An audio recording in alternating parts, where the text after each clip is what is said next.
Alrighty, good afternoon. So, we're here in lesson 2 of our new series on church history entitled Christ's Church Through the Ages.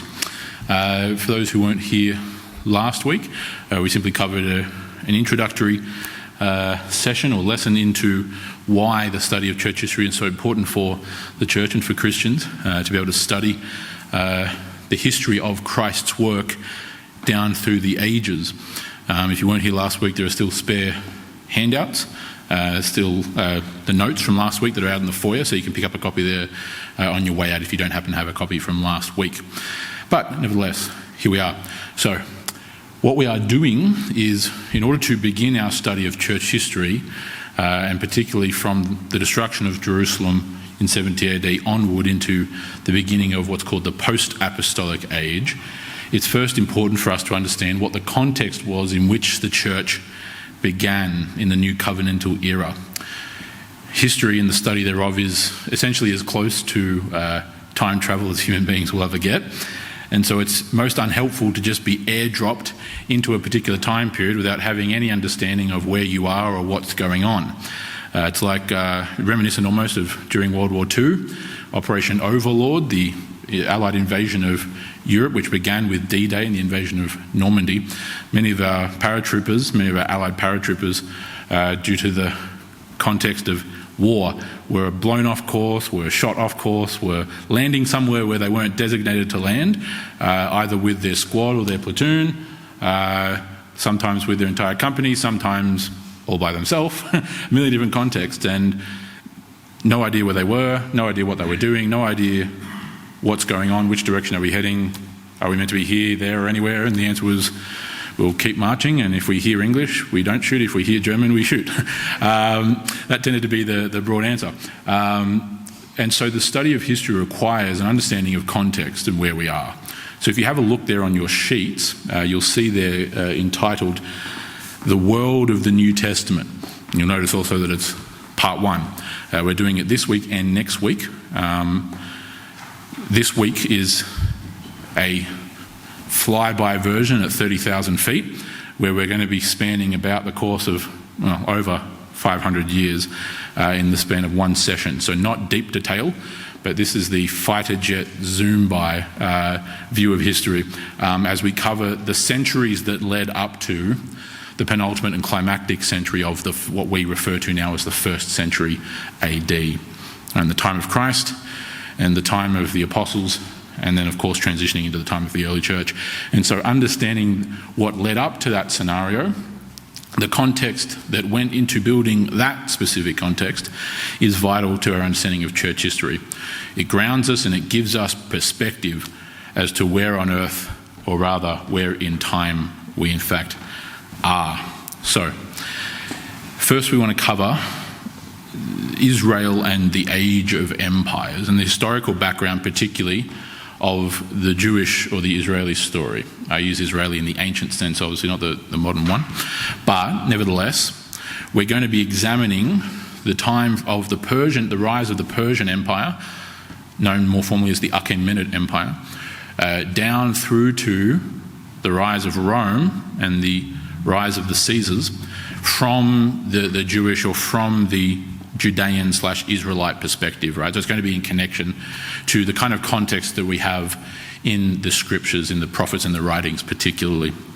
So to cover first the Jewish background.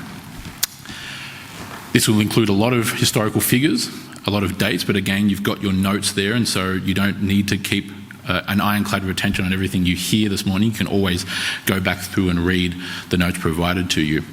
So it's in the year 550 that one of the most famous men in history, Cyrus the Great, founds the Achaemenid Empire. We know it otherwise as the Persian Empire. Right? Generally speaking, I'll refer to it going forward as the Persian Empire for simplicity's sake.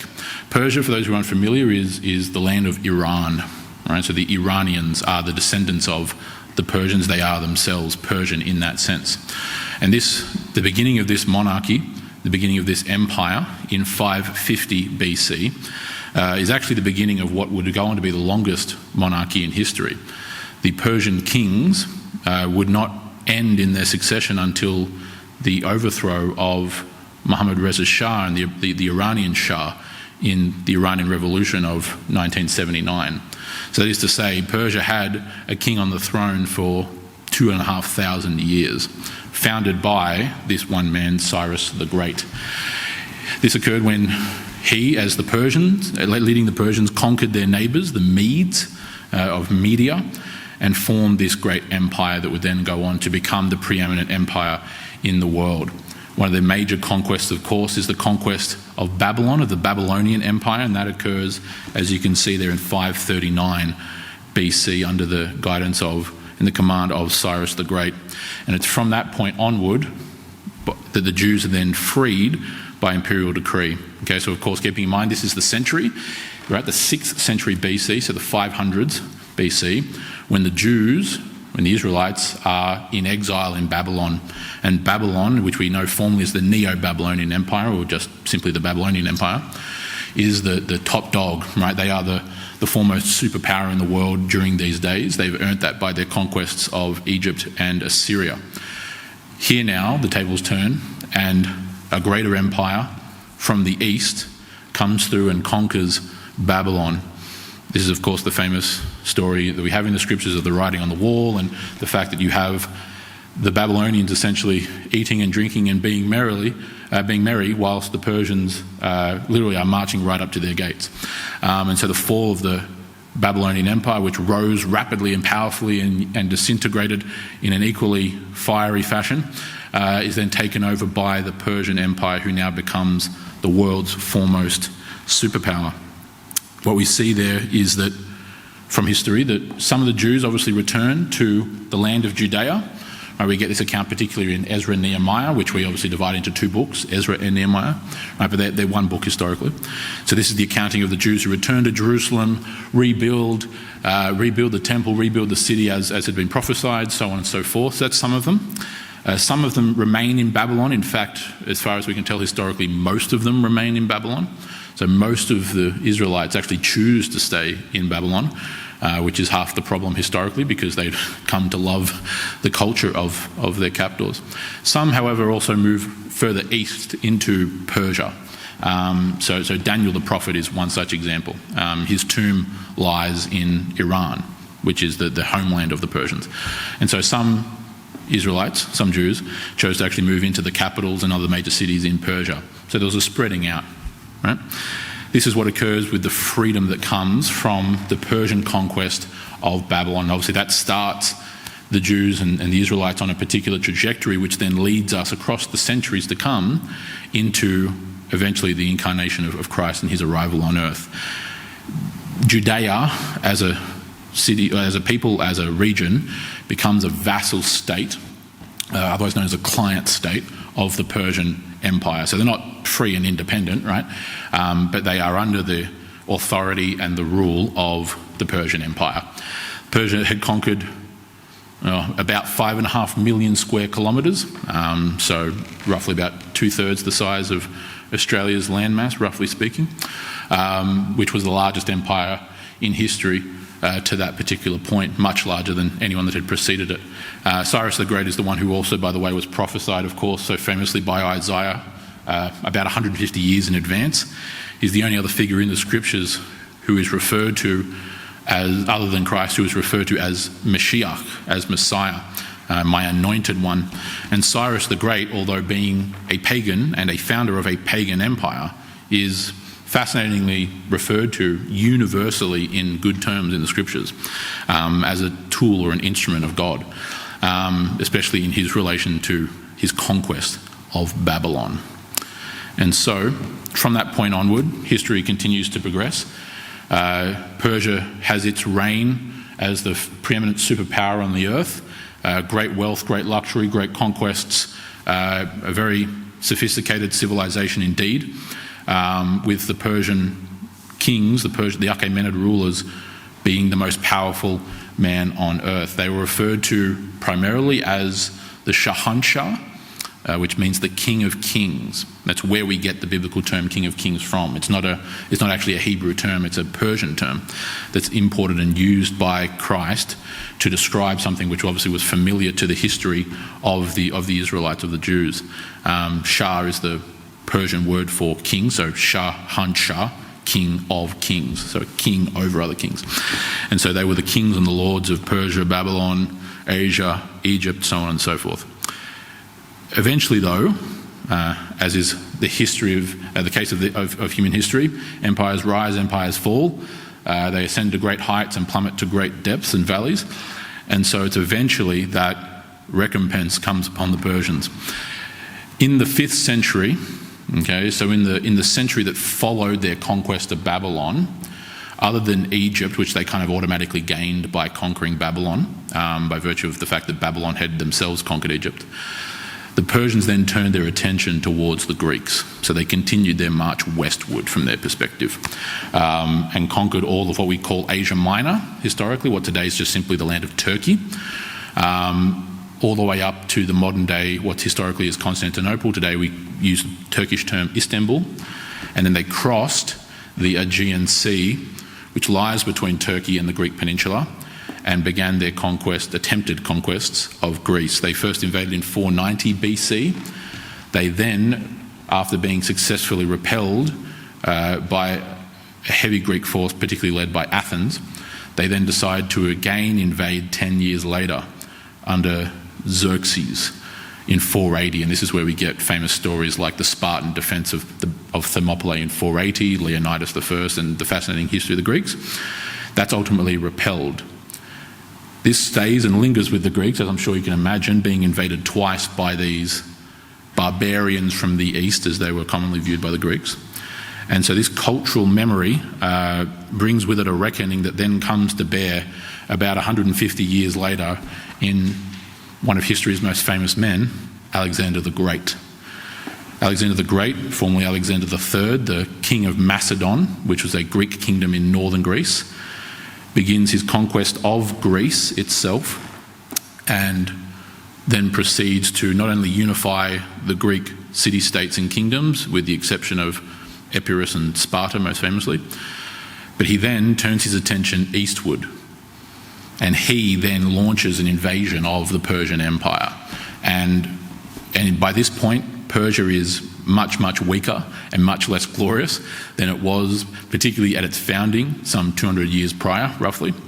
And so Alexander the Great, by virtue of his military brilliance, by virtue of his monarchical skill, by virtue of the actual battle skill and warlike abilities of the Macedonian army, goes on to absolutely barnstorm the Persian Empire. They go forth and they conquer Persia ultimately in 330, when Persia technically falls. Judea, though, again, keeping in mind we're specifically wanting to reference the Jewish context here, Judea as the region falls to Alexander the Great in 332 BC. Alexander the Great's conquests essentially last for 10 years, roughly speaking. 333, well, technically it's 13 years if I expand it more to the Greeks. His reign and his expansion begins in 336 and ends in 323. So a fiery 13 years. Not a terribly long time on the throne, like it's not a couple of years obviously, but it's not decades. But yet in that time period, in what is essentially 10-ish years, Alexander goes on to build the greatest empire that the world had ever seen. Indeed, he conquers them. Ultimately in 330, that's when the Persian capital falls. That's when now Alexander is finally crowned king of Persia, after already having been crowned the Lord of Asia, the king of Babylon, the Pharaoh of Egypt, and so on and so forth. Following his death, however, as again in many cases historically, we find that the empire then splits up into, particularly in this case, 4 kingdoms, 4 Greek kingdoms. You'll see that on your study notes, it's references the Diadochi, right? The Diadochi, which is just simply a Greek term that means the successors. And so his empire splits up into 4 different kingdoms. And by extension of Alexander the Great's conquests, and then the lingering kingdoms that would then last for a range of dates, but at least particularly in the Ptolemaic kingdom, which ruled Egypt, would last all the way up until the rise of Rome, so centuries later. Hellenistic culture, that is to say Greek culture, becomes the preeminent and dominant culture of the world. Okay, you'll see the term Hellenistic come up no shortage of times throughout our study. Hellenistic refers to the Greek name for Greece, Hellas, Hellas, Hellas, which is the Greek name for Greece. Okay, so Hellenistic simply means Greek, right? It's a Greek culture, Hellenistic culture. But it was more broad than just purely Greek culture, because the way that Greek culture looked in Egypt, for example, like Alexandria, Egypt, one of the, I think, 26 cities that Alexander named after himself, that Hellenistic culture looked different, that Greek culture looked different than the culture in Athens, for example, or in Thebes or in Argos, right? There's other major Greek cities. So it was like an amalgamation of the ruling Greek culture, which then had a trickle-down effect in terms of politics, language, civic philosophy and values and cultural mores, right? All those kinds of things, that was then amalgamated or assimilated with and together with the native culture, be it the Egyptian, the Persian, etc., etc., etc. So Hellenistic culture, Greek culture, becomes the dominant culture in the world for centuries to come. So I'll show you a map of Alexander the Great's empire. You've got it on the pages that follow. You'll notice there the highlighted section, so the brighter section, against the darker backdrop. This is the empire that Alexander the Great built in what essentially amounts to 10 years. You see the Greek peninsula over there in the west, in the far western side. You've also got the Italian peninsula in the most western side. Obviously they didn't go westward, they went eastward. But expanding up from Greece, Macedon up there in the north, he then crosses the Aegean, conquers Asia Minor, which is that peninsula there, which is fundamentally Turkey today. He then goes forth. You can see that obviously all the land of what today is Israel or Judea. The land of Judea is conquered, as I mentioned earlier, in 332 BC. And then the expansion westward is all the conquest of the Persian territories. So this map looks very, very close to what Persia's territory was, because that's effectively what it was. It was the Alexandrian, it was the Macedonian conquest of the Persian Empire. So other than those Greek territories, everything else you see there is the Persian territories. He even expanded a little bit beyond them, but nevertheless. You can see on the far right side where the furthest eastern extents of Alexander's empire, that's the land that is today Central Asia. So nations like Afghanistan, Turkmenistan, Uzbekistan, Tajikistan, this is Central Asia, and he went all the way up as well as to Pakistan, right up to the Indus Valley civilization and the Indians. Pakistan as a nation wasn't a nation back then, it was just simply India more broadly. But this was as far east as the world got by the Mediterranean, from the Mediterranean perspective. Alexander lamented at one point that he had nothing left to conquer. This will come up a number of times, particularly by the time we get onto Rome, which we touch on today, but we'll specifically look at next week in part 2. What constituted the world was based and determined upon that particular culture. When we tend to think of the world, we think of the entire planet and a big map with a number of continents that include Europe, Africa, Asia, Australia, North America, South America, and Antarctica. That's what we think of the world, because we've explored these places. We've either explored them or discovered them afresh for the first time, or for the first time in a long time, whatever the context happens to be historically. The world, as far as people in the Mediterranean viewed it, across cultures, by the way, not just the Romans and the Greeks, but also the Sumerians, the Akkadians, the Babylonians, the Egyptians, the Persians, the Israelites, right? Their perspective on what constituted the world, different from ours, right? More narrow than ours. So when we see an example, which is particularly the case by Rome, the Roman view and the view of everyone in the Roman Empire and the Hellenistic world that it had adopted and conquered was that Rome had conquered the world. Okay, even more so and particularly than what Alexander himself had done. Why, you may ask, is that the case? Because you can see obviously there are territories there that aren't literally conquered, right? In the middle of that map you see the territory to the south of it, that's basically the Arabian Peninsula. No one cared about the Arabian Peninsula. No one cared. All there was a couple of, there were sporadic nomadic Arabic tribes that just practiced ancient Arabic polytheism. So in other words, paganism, right, which they continued to practice up until some of them were Christianized and became Christians, and then obviously, of course, the rise of Islam in the 7th century AD. But nevertheless, there was nothing in the Arabian Peninsula but desert and a couple of nomads. So that's just considered from the Greek perspective, and then of course particularly the Roman perspective later, the fringes of the world. The furthest eastern extents there that you see, which is India, had a humongous amount of people. It didn't matter because that was the outer fringes of the world, right? So the territorial limit wasn't what designated in the common mind, in the kind of cultural concept, conquest of the world. Rather, it was the conquest of the important places of the world and the important people. Does that make sense? So the conquest of Persia was the most important eastern conquest you could have done from Alexander the Great's perspective. So once he had conquered that and conquered Central Asia and marched his army all the way up to the Indus Valley rivers, that was as far east as he was ever going to go, because that's as far east as the world went in terms of what mattered and what was known. And so if you then see in this next slide, this is then that reference I made to the empire that broke up. So here I've translated that breakdown of the Diadochi, the 4 kingdoms, which means the successors, onto the map of Alexander's empire. You'll see it, of course, again in the photos there that you have in your handout in figure 2. You have, broadly speaking, the 4 different Hellenistic or Greek kingdoms. The yellow one, which is the largest of them territorially, was the Seleucid Empire, under the rulage of the Seleucid dynasty, hence the name. You then can see, it's not as easy to make out, but you can see a blue colour down where Egypt is, right? So the south of the Mediterranean Sea.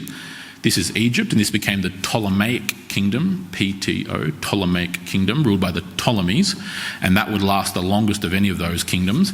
It would last all the way up until the days of Cleopatra and the conquest of the Ptolemaic Kingdom by the then Roman Republic under the rulers like Julius Caesar, and then particularly Augustus himself, when he defeats Cleopatra and Mark Antony in the late 1st century BC, a couple of decades before Christ.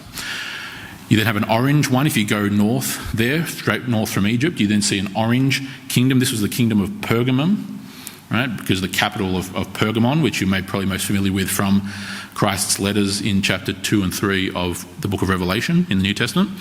Pergamum was the major city there, and so this was ruled by one of the successors, and then the kingdom of Macedon, from the original capital of Macedon, from which Alexander the Great hailed, is then in that green colour. And you can even see Macedon highlighted there. Of interest as well, because obviously it comes up at the end of this week and then more so next week. To the west there, you see the Italian peninsula, and you'll see the word Italy mentioned in kind of a lighter blue shade. You've got a pinkish kind of colour in the absolute western extreme of that map, on those islands and the little peninsulas. That's the Carthaginian Empire, or the Empire of Carthage. Rome and Carthage have a series of major wars known as the Punic Wars, and they fight 3 of them, in which Rome progressively and totally annihilates the Carthaginian Empire and really establishes itself as the preeminent superpower in the world. Again, we'll cover more on that next week.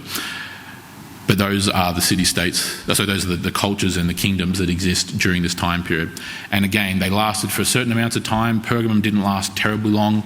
The Seleucid Empire lasts for another 200-ish years, roughly speaking. As I mentioned, the Macedonian kingdom declined relatively quickly, not as quickly as the kingdom of Pergamum, but it reclined back to its original borders of what Macedon originally was, before Alexander the Great and his conquests.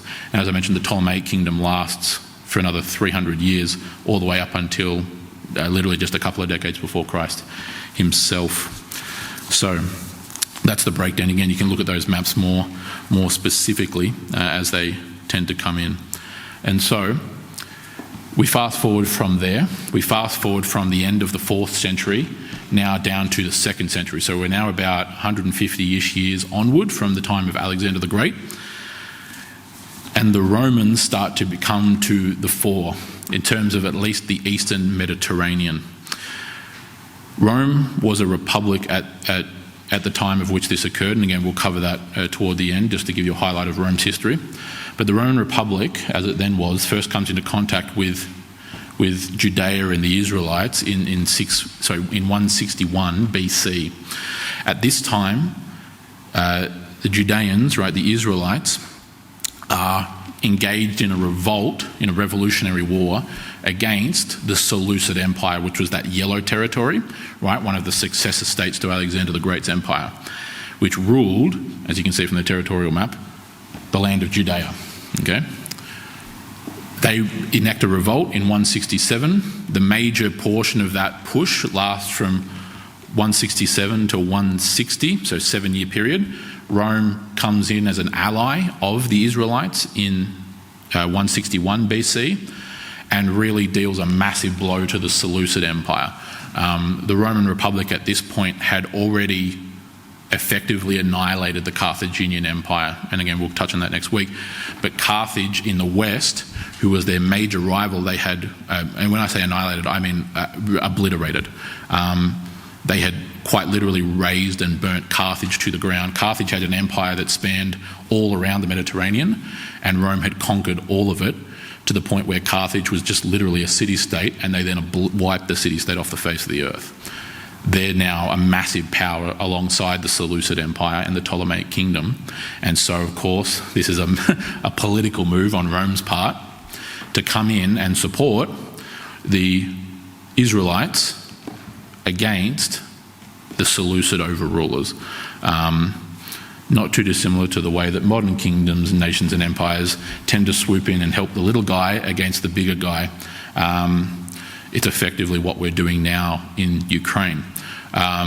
We have a political reason, as well as a military and strategic one, for aiding the Ukrainians, irrespective of what one thinks of the broader context of that conflict. So Rome and Judea enter into a formal military alliance against the Seleucids. And as I mentioned, it's ultimately successful.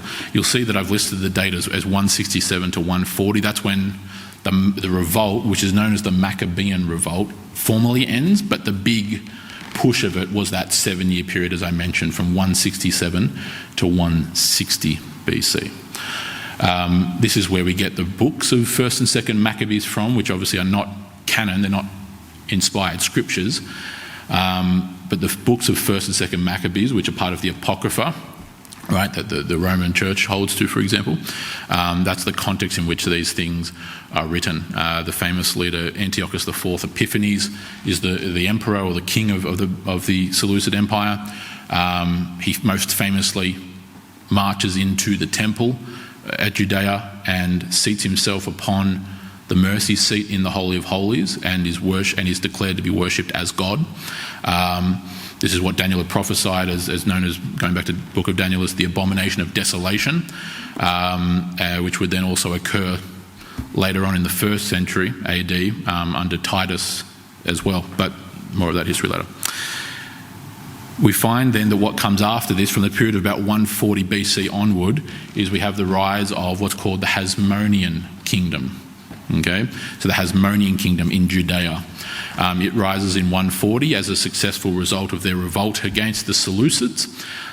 They are not completely 100% independent, like Australia is a sovereign nation, but they are mostly independent. They're semi-independent, to put it that way, from the Seleucids, mainly because they have the political and military backing of the Roman Republic, and so this aids them. They then eventually become a vassal state, so a client state of the Roman Republic in 63 BC, when the great Roman conqueror Pompey the Great marches on Jerusalem, conquers Syria, and by extension conquers Judea in that sense. So when I say independent, it's semi-independent. Independent with outside influence is generally how one should think of it. And so that history starts to shape the context in which we find Christ and the apostles rising. This is where we're starting to really see particularly a political transition in the story of the Israelites. Again, keep in mind that since the days of Alexander the Great, Hellenistic culture, so Greek culture, has been predominant in Judea. Does that make sense? Right? So since the Alexandrian conquest of Judea in 332 BC, Greek has now been widely spoken. Greek philosophy, Greek culture, Greek customs, all these kind of socio-cultural elements have become ingratiated in and among the Israelites. It's then now that where the Roman Republic is really starting to get going in terms of its conquests around the world, particularly by this point, once they've knocked off Carthage, that then we start to see the political element really start to kind of shift and transition, if that makes sense. Okay, and so that leads all the way up to the 1st century. So you'll see here, again, we now fast forward a bit further to this more particular Roman context in regard to the Jews. This is where we start to see the story of the Jews and the Romans really start to cross over and intertwine, okay? What ends up happening is that, again, as I mentioned, Pompey the Great rolls in and conquers Syria to the north, and then also by extension conquers Jerusalem and Judea, and they become a vassal state, so a client of the Roman Republic. For anyone who's not familiar with a vassal state, again, we've referenced it before in sermons, for example, but a vassal state is someone who has basically a treaty or an alliance with a greater power, okay? This is a massive oversimplification, but the superior power, the ruling or sovereign kingdom or state, whatever it happens to be, basically agrees, we will protect you, we will supply military forces, we will increase trade and economic growth and political stability and et cetera, whatever the context is. You swear allegiance and service. You pay homage, not just theoretically, but also literally pay homage, so taxes and so on and so forth, supply men to the army. It's this kind of relationship, right? So this is what a vassal state is. A vassal state is someone under the authority and control of a greater kingdom or, in fact, empire. And so eventually that's then succeeded the Hasmonean kingdom, which was this semi-independent kingdom in between almost the Seleucid kingdom, so Seleucid Empire and the Roman Republic, then transitions into what we know as the Herodian kingdom, right, or the kingdom of the Herods. So you'll be familiar with the term Herod from the Gospels. And so this is where we start to see that arise. And so that occurs and begins to occur particularly in 37 BC, when the Seleucid Empire has fallen by this point. It's mainly fallen to the Parthian Empire in the east, but it's also fallen ultimately to the Romans. And then now the Herodian kingdom, as a vassal still, of course, of Rome, comes to the fore in 37 BC. So we're right up now to just the preceding decades before the time of Christ, and it lasts for 30 years. This is founded by Herod the Great, who was, again, hence the name Herod the Great and the Herodian kingdom.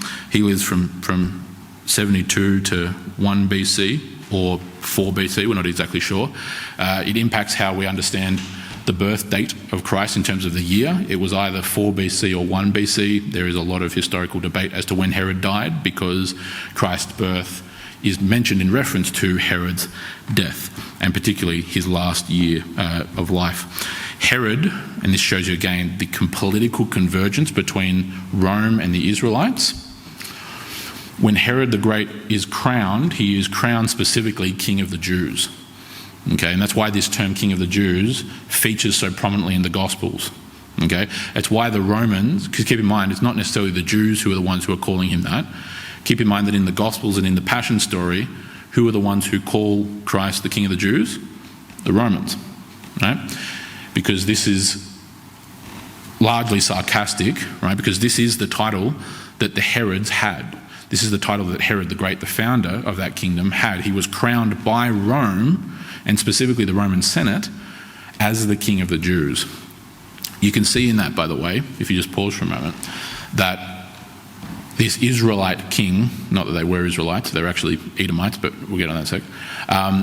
But the kingdom of the Israelites, the kingdom in which the Jews were living, the foundation of the kingdom was from a crowning authorised and conducted by the Roman Senate.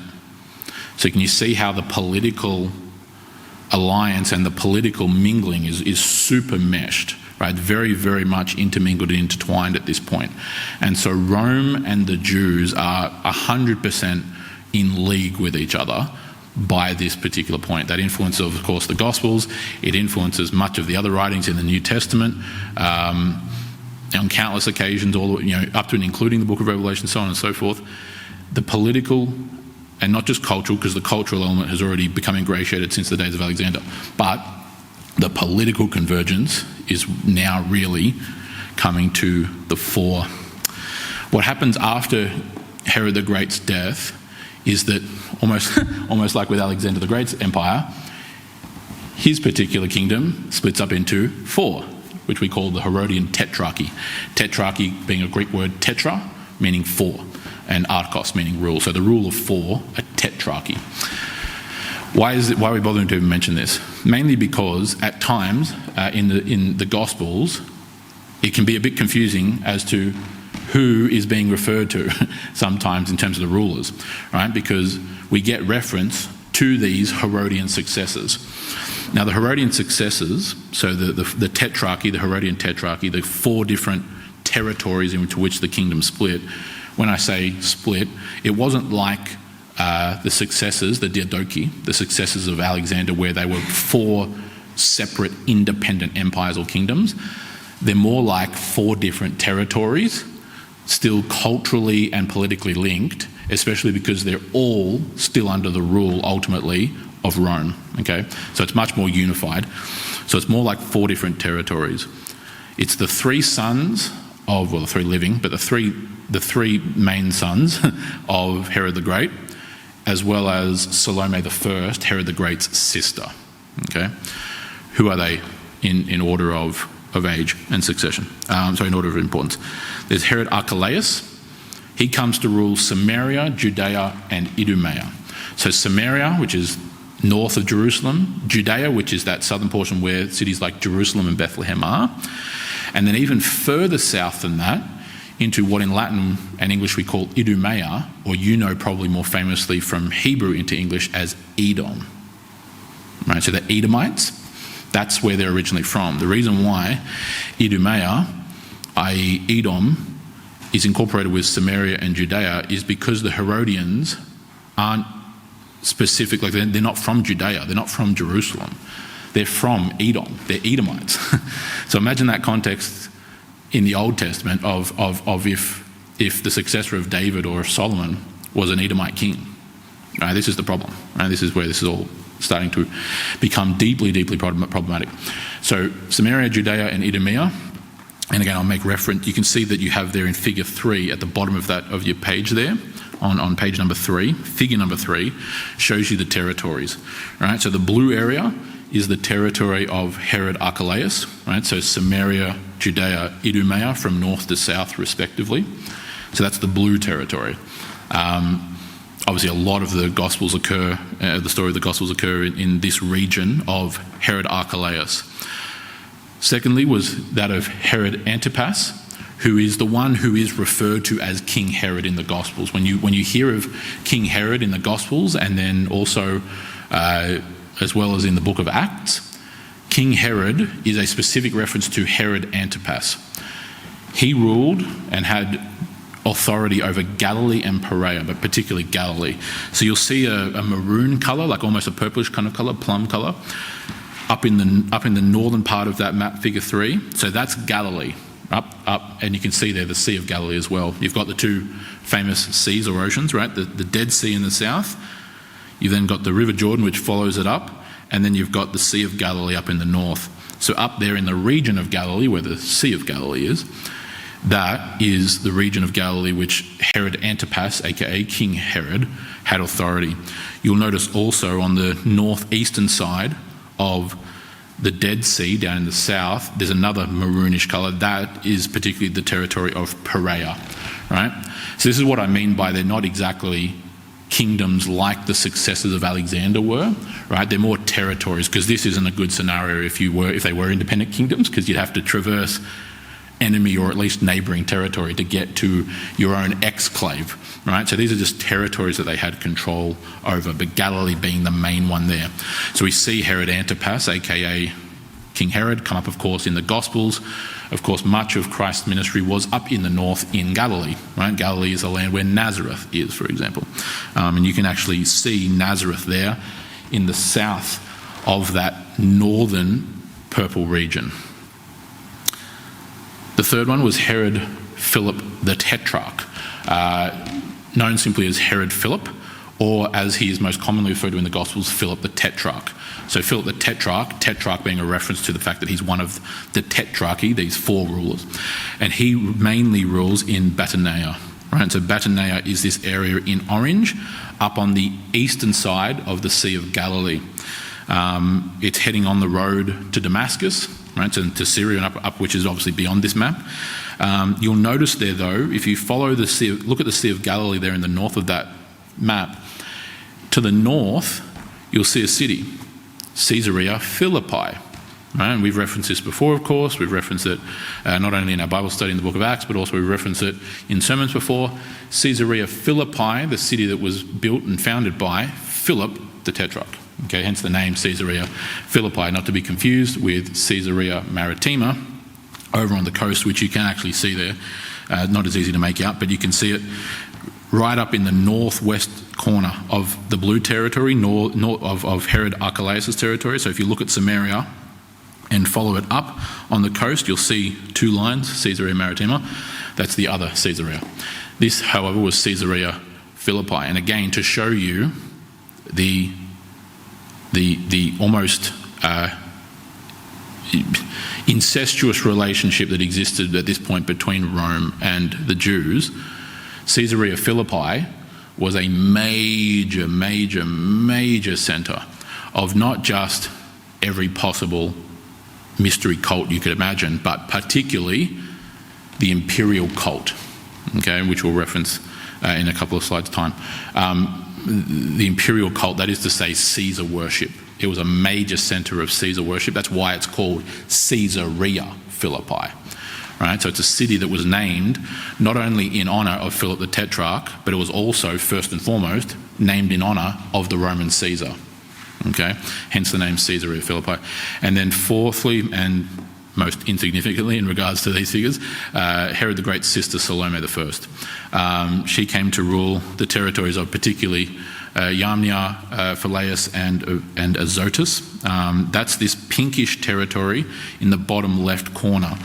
You'll see basically like an indent on the western side of the blue territory, King Archelaus' territory. That's the land that today we call Gaza, which was in ancient times known as Philistia, or the land of the Philistines. And so that's where Azotus is. Azotus is the Greek name for Ashdod, the more historic name of that Gazan or Philistine city. And so this is the region that she herself rules. She doesn't rule for terribly long. She passes away not long after the Tetrarchy is founded, and her territory just becomes incorporated into the blue territory, which is the governorship or the rulership of Herod Archelaus. That's the context, and this map is the context in which the Gospels occur. Does that make sense? Okay, so this layout will last through in the 1st century.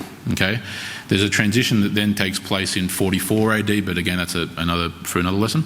But this, in terms of when the Gospels are occurring, right, in the opening decades of the 1st century AD, obviously, because we're measuring from the birth of Christ, this is the political landscape of Judea. And it's come with a context all the way down through history that has then led to this particular point. This journey, you can see hopefully how there's a flow to it in one sense. Does that make sense? Right? You get Babylon, who have conquered and who have taken or enslaved the Jews into exile. Right? Taken the aristocracy, that is, off into exile. They've left other Jews in desolation. They exiled other ones to Egypt, so on and so forth. The Babylonians then get conquered by the Persians. The Persians get conquered by the Greeks get conquered by the Romans. It's just a flow, right? So this is why the context of how these things the thread that winds through history, the way in which God, across the course of centuries and indeed millennia, has moved pieces round the proverbial map of the world. Does that make sense? And it builds and leads all the way up to this kind of particular point. What we see then is, as I mentioned earlier, the rise of Rome. And so it's important then to have this scenario where, this scenario where we understand the rise of Rome in the context of not just leading into the 1st century AD, but then also particularly the 1st century. We're going to just touch briefly on this, because again, the focus upon Rome will be next week, where we'll focus particularly on what we kind of generally refer to as Greco-Roman culture. So still refer to it obviously as Hellenistic culture, but it's taken on a distinct Roman influence at that point. And so the specifics of what did the world look like in the 1st century, when not only the Gospels are being accounted, but also in the age of the Apostles and everything else, what does that world look like? That's where we'll get into the specifics. But just to touch on it briefly here, to give you a bit of an idea of where we'll be heading. Rome is famous for having gone through basically 3 phases. Okay, it was founded first as a kingdom in 753 BC by Romulus, and Rome has a very intriguing founding mythos that involves wolves and brothers and death and so on, descent from Trojans and 1,000 other things, which is fascinating and will be something that will come up, I'm sure, at least at certain points, in regards to the cultural concept. We'll touch on it next week, actually, in fact, at least in part. But Rome and the Roman kingdom as a city and a kingdom is founded in 753 BC. It spends the better part of 2.5 centuries as a kingdom. After which, the king is then deposed for a variety of reasons that aren't the point here this morning, and Rome transitions into a republic. All right? And so the concept of republicanism is a Roman invention, and it transitions in 509 BC when the then last king of Rome is deposed, and it then spends what is effectively half a millennium as a republic. Now, we're super glossing through the Roman Republic because the story of the Roman Republic is unbelievably detailed and storied. It was not monolithic.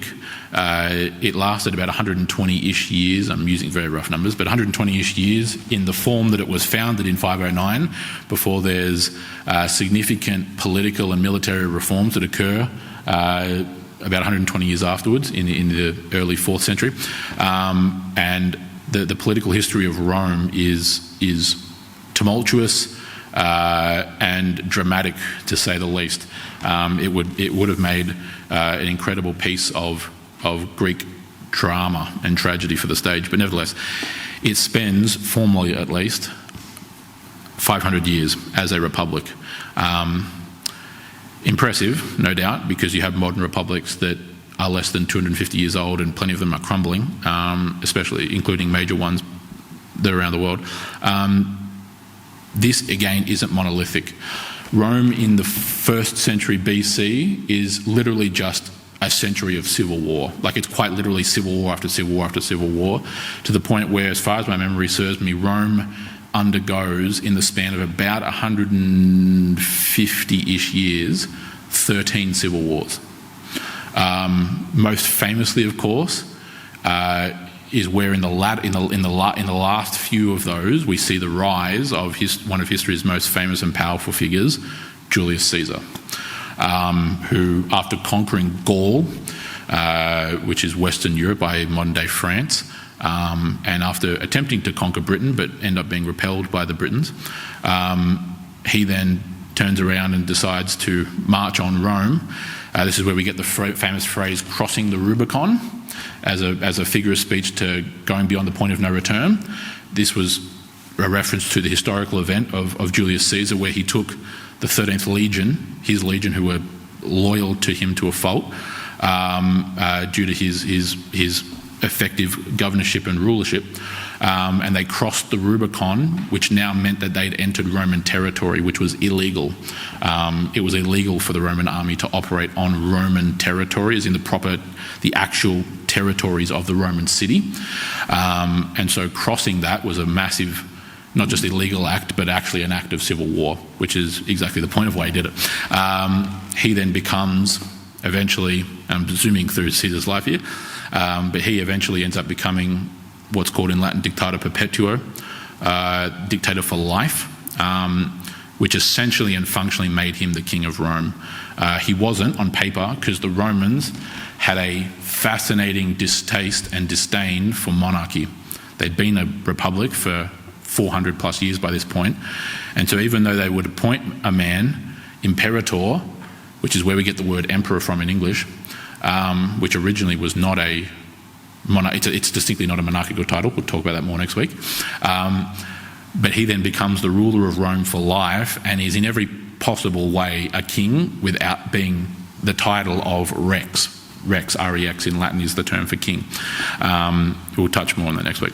Anyway, eventually though, Rome is consolidated under his grandnephew and adopted son, Augustus, known at that point as Octavian, who then eventually adopts the title or the epithet Augustus, which is a Latin phrase or an epithet for the renowned or the revered. So he becomes Gaius Julius Caesar Augustulus, or Augustus, as his title. And he eventually consolidates the empire, which again is still a republic, and is even in his day still a republic. More on that next week. And Rome, as far as we know, looking back on it, right, anachronistically, we call it now the Roman Empire, which began in 27 BC. Okay, this runs through to 395 AD, so AD 395, where the empire, not formally, but in terms of pragmatic terms, splits into the Western Roman Empire and the Eastern Roman Empire, after the death of the then Roman Emperor Theodosius I, or Theodosius the Great, who was one of the early Christian emperors. The empire splits not formally, but pragmatically, into East and West. You can see there, if you have a look on your sheets, the West then falls eventually in 476, technically, when the last Roman emperor in the West, Romulus Augustulus, is then overthrown by the Germanic barbarian invaders from Germany in the north. The Eastern Roman Empire, however, again, we call it that. They just simply called it the Roman Empire. Or not even, they still call it the Senate. But anyway, it then continues on all the way to 1453. So it continues. This is the empire we know as the Byzantine Empire. So you often see it referred to in history as the Byzantine Empire. That's named after the capital, Byzantium, which was otherwise more formally known as Constantinople. Okay, so Constantinople, which is modern-day Istanbul. It's the exact same city. Istanbul is just Turkish for Constantinople. Istanbul, Constantinople. Right? This had been moved by Constantine the Great in the early 300s, where he moved the capital of the empire to what was called Nova Roma, New Rome, which then became Constantinople, the city of Constantine. And it became functionally the centre of the empire, this new capital, and marked the transition of Rome as a tyrannical pagan empire into a Christian one. It then lasts for 1,000 years. It became, and again we'll cover more of this in the succeeding lessons in history, of course, as a lot of what we detail is the continuation of the Roman Empire. But broadly speaking, the Eastern Roman Empire, aka the Byzantine Empire, was the most powerful and prominent and wealthy empire in the world. It was the centre of culture, it was the centre of trade, it was the religious centre of the world, it was the Christian capital of the world, so to speak. Culturally and politically, it was emulated by the West, even Christians in the West. And it lasted, as you can see there, for another 1,000 years until it was eventually conquered by the Ottoman Empire. So the Ottomans, the Muslim Turks, conquered it in 1453, and it has remained in Turkish hands ever since, unfortunately. More on that in coming lessons. So that's the broad layout of the history of Rome in terms of these very broad categorizations. To give you a bit more of this tiny little backdrop of what Rome had been doing, by the time we get to that lead up of those maps that we saw where now Judea and the various Judean territories are completely in cahoots and under the control of Rome. Rome had been progressively conquering large portions of territory around the world, not just in the Italian peninsula, but around the world, since the 3rd century, basically. The beginning of the First Punic War, right? So the first war against the Carthaginian Empire, who was their other major rival in the West, in the Western Mediterranean world, that began in 264 BC. And as I said, they went through 3 wars with Carthage, known as the 3 Punic Wars. Devastating for Carthage, who were utterly conquered. They had great leaders and they were very powerful military, particularly a powerful navy. They're what's called a thalassocratic empire. Thalassocratic is just a complicated Greek word for an empire of the sea. They had many ports and kingdoms around the Mediterranean world. And so their navy was quite strong. The Carthaginians, by the way, were the ones from where Hannibal comes from, and the famous figure of Hannibal in history. He was the leader and the ruler of the Carthaginians. But nevertheless, the Roman Republic, even though not an empire, was an empire functionally without being an empire in name. Again, Rome had conquered so many territories around the world, and it had expanded and expanded and expanded. Yet still under the guise of being a republic, and still formally a republic. Rome was known, not just during its republican days, but even during the days of Caesar, by the exact same name. It's an acronym that we use often, an acronym of what in Latin is the Senatus Populusque Romanus, the Senate and the people of Rome. A very republican idea. And so even in the days of the Caesars, all right, who definitively were never called Rex or king, they used a different title called Imperator, which is a military term, which is why we get the word emperor, hence Roman Empire. It nevertheless behaved in a completely imperial manner. It teaches us that one does not have to be an empire in name to actually be an empire. Calling yourself a republic and acting imperially does not magically somehow not make you an empire.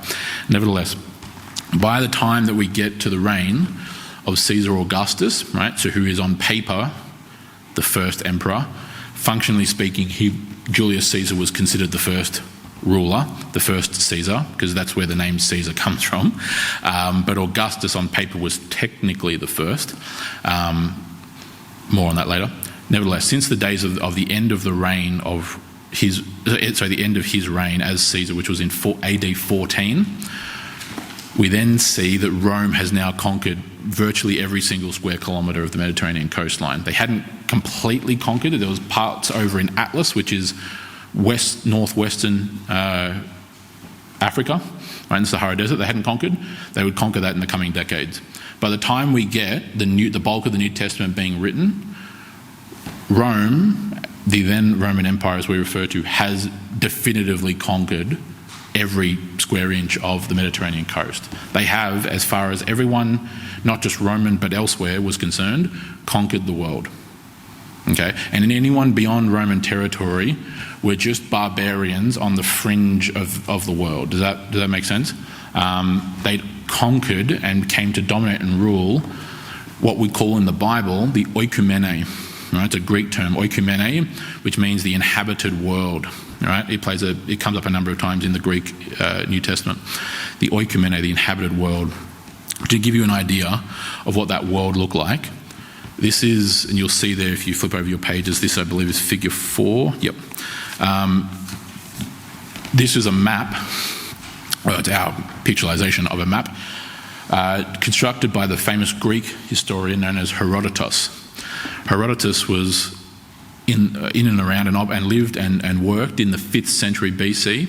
Okay, so in the 400s BC, he was around for the Persian invasions of Greece. He was then around for the rise of democracy during the Greek Golden Age, as it's referred to, the 400s BC, so the 5th century.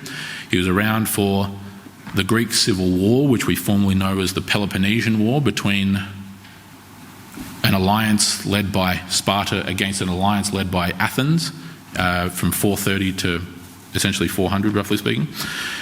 He travelled vastly and widely. He travelled all around the Mediterranean. He travelled through the then Persian Empire. He travelled through down the Euphrates River to Babylon and so on and so forth, North Africa, which historically to the Greeks was known as Libya. That's where we get the modern nation state of Libya from. But this is a map of the world, roughly speaking, as far as the Greeks knew it. Okay, they knew North Africa down to the land of the Ethiopians. They knew the Arabian Peninsula. They then knew the lands of the east, of the Orient, across Persia, all the way across to India. And of course, they knew southern and central Europe. You'll notice there in the top left corner, so the northwest corner, you'll notice some very famous islands are missing. In the days of Herodotus, the British Isles had not been known to them at that point. That would be another 150 years when the Greeks would first encounter the British Isles during the reign of Alexander the Great. Pytheas of Massala, who's this great famous Greek navigator and explorer, became renowned for his voyage of expedition up the northwestern coast of Europe, and was the first one from the Mediterranean world of the Greeks and so on to lay eyes on Britain. Nevertheless, it's then paralleled with the other figure you see there. This is the Roman Empire, as you can see there, I've highlighted the bottom left corner. This is the Roman Empire in 117 AD, right, or AD 117. All right, so obviously a couple of decades after Christ and the Apostolic Age. Okay, so this is under the reign of the Emperor Trajan, Trajan, Trajan, as we say in English. And this is Rome's territorial extent. In terms of what it looked like under Augustus and the opening succession of Caesars, particularly the first six, which is known as the Flavian dynasty, it was virtually this size. The only thing that was really different is the far eastern extents there. You'll see basically like this block or this corridor that goes over, and if you look in a bit there, you'll see it runs all the way over to Babylon. The Romans hadn't bothered with Babylon up until Trajan, when Trajan was the first emperor to basically go, well, why not conquer it and put it as a notch in our belt? Mainly because you might be wondering, why? I mean, Babylon's this great historic city. It's one of the most storied cities in the history of the world. Well, the issue is that, again, that whole point of the oikumene, the inhabited world, or the world that actually mattered, Babylon, and wrap your heads around this, Babylon, by this time in the first century, is the majority of it is simply a bunch of ruins. Okay, so we sit here 2,000 years after Rome, and we go and visit Rome, and we explore the ruins of the guys who went and explored ruins. That's how old some of this stuff is. That's how old places like Babylon are. Super ancient. Right? Babylon was ancient to the Romans, who are ancient to us. Right? So Babylon was a backwater ruin. It wasn't worth having. Right? They conquered it in 117, and then they let it go, I think, about 2 or 3 years later. They went, who cares? So because it didn't matter. The land, this was the world. This was the world that mattered. This is where all the people lived, and anyone beyond those fringe elements, like North Africa, up there into Northern Europe, the Germanic tribes, who the Romans had a very difficult time subduing, and they in fact didn't. The Germanians were famous for being one of the very few people who actually repelled the Romans successfully. As well as over to the east, you can see a reference there to the Parthian Empire, which was a successor of the Seleucid Empire. The Parthian Empire existed over there. But again, anything else beyond that didn't matter. This was the world. This was the world that mattered. This was the oikumene, the inhabited world. And Rome had conquered it.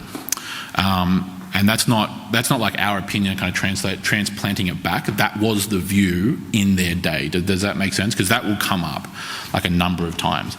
In us trying to piece together these details, we'll obviously be bridging the gap between what was the actual cultural viewpoint or the worldview of people in that time period. Right? That's a very important point of studying history, is figuring out what did people in that time period think and understand X, Y, and Z to be. As far as they were concerned, Rome had conquered the world. Right? And so they built what's known as the Pax Romana, the Roman peace. Right? This time of great flourishing and stability, at least politically speaking, yet also it's somewhat of an oxymoron, because it was a time of unprecedented peace on the broad scale, but it was peace that had come through continuous and tumultuous violence and conquest. As I mentioned in the sermon, right? Peace comes through strength. Peace comes through victory. Peace doesn't just get magically wished into existence. The peace that the Roman world now experienced, the peace that the world now experienced, had come on the backs of tremendous amounts of resources, both in terms of political capital, financial capital, human capital, being poured into what it takes to conquer the known world. More on that in coming weeks. But what this provided for us, and this is where we'll hop off at this point, what this did was provide for us and provide for the world of the day a common political system, a common language, a common philosophy or philosophical system. It provided a common social values and social mores, like cultural mores, right? Standards, and also a common religion. This common religion, again, was an amalgamation. It was an amalgamation of traditional paganism, right, so the traditional pagan religions, plus what are called the Eastern mystery cults, more on that next week, as well as the one thing that actually united the Eastern mystery cults and the traditional paganism, which was Caesar worship, aka emperor worship, the imperial cult.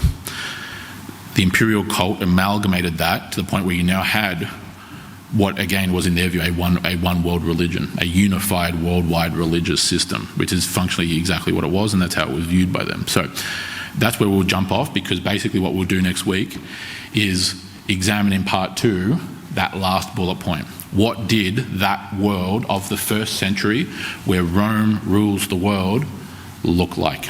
Because that's where we then start to get into a bit more of the particulars and the specifics of what the cultural context of the arrival of the incarnate Son of God and the arrival of his kingdom and of his new covenant occurs in. Okay? So we've covered a lot of time period there. Again, not in great depth of detail. That is the flyby version, right? But you keep those copies, of course. You will be able to go through and read those and get a grasp on some of the picture and see the trajectory of what's going on there. But that gives us a broad enough understanding of where the first century was in the context of the broader historical account, especially from the perspective in connection to the Israelites and the world, or the Mediterranean world surrounding them. So therein we finish. Now, does anybody have any questions or anything along those particular lines of what we looked at this morning? Wonderful. If you do think of anything, as I've said before, if you think of any questions, write them down, bring them for next week. You got one there? Yep. So just in relation to the map, the yellow... Which one are you looking at? So hold your paper up for me. 4. Yeah, figure 4. Yep. The yellow is heights, is it? Say? It's like mountains? Yeah, well, no, it's mainly population centres. Yep, and so it's mainly what we're doing there is part of what Herodotus was showing. Is, again, it's usually mainly the outline of the map that's the important part. The highlighted sections on this particular map just show the major population centres. So that's why you can see obviously major population centres in Greece. You can see major population centres across Asia, what called Asia in the west. You got major populations coming down through Egypt. So as you see cities like Thebes and Syene and Meroe, Memphis in the north there up in the Nile Delta. Atlas, as it was called, which was northwest Africa, was also quite heavily populated for a variety of reasons historically. Then obviously it traces off there through Greece and Europe and southern Europe beyond the Alps and whatnot, obviously into Asia, as well as the territories up in the north. If you're wondering what those are, because we don't focus on them, but that's the land of the Pontic Caspian nomads. These great mounted nomadic tribes which lived on, through and by the horse on what's called the Pontic Caspian steppe. So the Caspian Sea you can see there. The Pontic Sea is simply the Greek name for what we call the Black Sea. And so the Pontic Caspian steppe, all that region which today is basically Romania, Moldova, Ukraine, southern Russia, that's all open plain land all the way across to Kazakhstan. It's all giant steppe land, so STEPPE, steppe land, big roaming plains with no trees, not a tree in sight. That's the cultural, so that's the geographical context in which these great nomadic tribesmen, mounted warriors have arisen. So the population centres, to answer the question simply. Yeah. Anything else?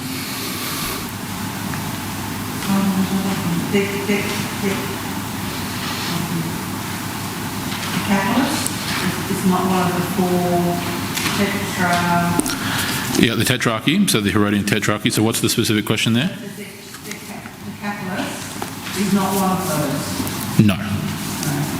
No. So it and the other things just aren't part of Empire. The Republic at this point, but yeah, they're about to become the Roman Empire functionally, yeah. So it's under the guide, so again, these territories of the Herodian Tetrarchy in Judea, again, are not separate, they're definitely unified, they're just governed basically by this same family, the Herodian dynasty. That Herodian dynasty though, whilst being semi-independent, is very much a vassal state of the Roman Republic. So the Herodian kingdom and then the Tetrarchy, which succeeds it, just like what we had with the Diadochi and Alexander the Great's empire. This case, though, they're a vassal, that is to say they're under the authority and the rule and influence of the Roman Republic. Yeah. So the Decapolis is part of the Roman Republic. The Decapolis? Yeah, is this on the map? Oh, yes. So yes, it is. Yes. So I was wondering what you were pointing to there. Yes. Decapolis is then under. That's that red territory. So everything you see there in red is specifically directly administered by Rome. Okay. So you notice there you've got other ones up in the northwest, all the way up to the northern part. So that the red basically line the red territory that's running up above Batanea, which was controlled by Herod Philip, that's Syria. Right, so that's the pro-Roman province of Syria, and that's directly administered by the Roman territory. But in terms of effectively speaking, in terms of who runs what here, you could paint all of this red, right? This is all Roman territory. It's just that these other colours that are not red are actually under the governorship of the Herodian Tetrarchy. The red areas, that's why they're red for Rome, are specifically and directly controlled and administered by the Roman Republic. Yep. Isn't it with the end of the Herods, the end of the Edomites? End of the Edomite line? Yes, yes. So that ends the acrimony between Esau and Jacob. Yeah, exactly. Yeah. And so, yeah, because I'm saying that they're Edomites in ancestry, and so they're not descended specifically in that sense from Abraham, like in that kind of context. So it's a descent, exactly what you're talking about there. Yep. Any other questions? Good-o. All right.